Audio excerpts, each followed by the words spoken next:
Bonjour à tous, c'est Zimbabwe, on se retrouve pour une nouvelle vidéo de l'amour pour les événements du 31 décembre, dernier jour de l'année, dernière vidéo de l'année, incroyable. Aujourd'hui, c'est l'anniversaire de la démission d'un homme. Boris Eltsine démissionne de son poste de président de la Fédération de Russie, donc en 1999, il y a pile 20 ans. Alors Boris Eltsine, vous vous souvenez, on en avait déjà parlé, donc en 1991, c'était le président donc de la Russie sous l'URSS et il avait gagné en popularité en déjouant un attentat.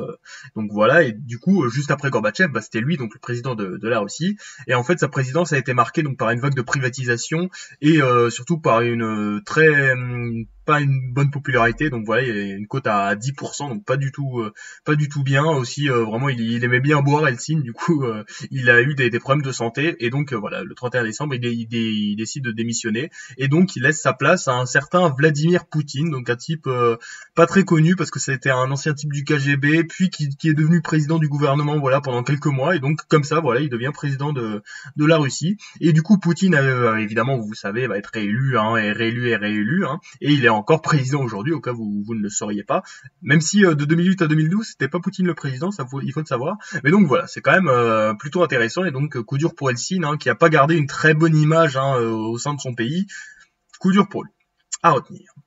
Aujourd'hui, c'est aussi l'anniversaire donc de la fin d'un pays.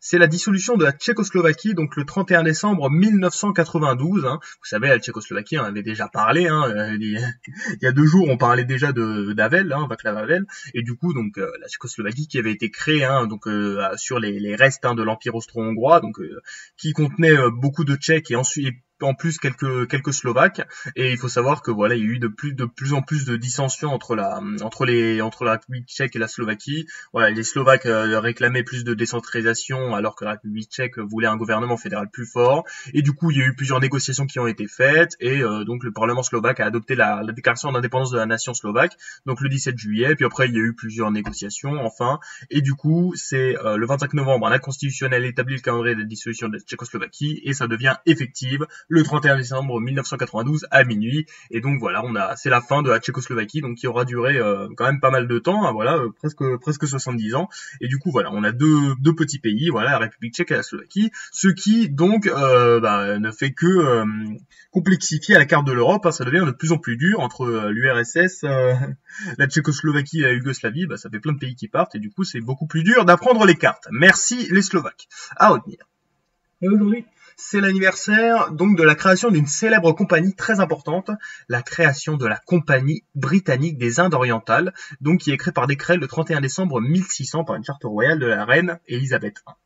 Donc il faut savoir qu'en fait cette compagnie a été créée donc dans un contexte évidemment donc de grandes découvertes, évidemment on a envie de faire du commerce dans le monde entier, un petit peu la première mondialisation on va dire, et du coup qu'est-ce qui se passe? Et en fait voilà, on a plusieurs hommes d'affaires donc voilà qui qui obtiennent une charte de la couronne d'Angleterre lui octroyant l'exclusivité du commerce avec les Indes orientales pour une période de 15 ans, et aussi il faut savoir qu'en fait il n'y a pas eu qu'une compagnie britannique pour les Indes orientales, il y a eu plein de compagnies, parce qu'en fait on était dans un contexte où voilà, on avait les provinces unies, donc voilà, les Néerlandais qui avaient un très fort empire colonial avec leur compagnie néerlandaise des Indes orientales, la VOC. Il y avait aussi les Français qui avaient eu plusieurs comptoirs en Inde, ça il faut le savoir. Mais donc la compagnie britannique des Indes orientales va réussir à coloniser un petit peu de plus en plus l'Inde. Ils vont créer des comptoirs et vraiment avoir de plus en plus de pouvoir. Ils vont battre les Néerlandais puis les Français évidemment. Et au final, ils vont être tellement puissants que regardez, voilà, donc vers le milieu du 19e siècle, voilà, ils s'étendent sur l'Inde, la Birmanie, Singapour et Hong Kong, 1/5 de la population mondiale passant ainsi sous son autorité. Vous vous rendez compte de la puissance de cette compagnie? Donc c'est un truc incroyable et qui a vraiment eu une grande influence donc dans la formation de l'empire colonial britannique, évidemment, qui était plutôt gigantesque. Donc à retenir. Voilà les 3 événements du jour. Donc on a d'abord la démission de Boris Eltsine donc en 1999, la dissolution effective de la Tchécoslovaquie en 1992 et donc la création de la Compagnie britannique des Indes orientales en 1600.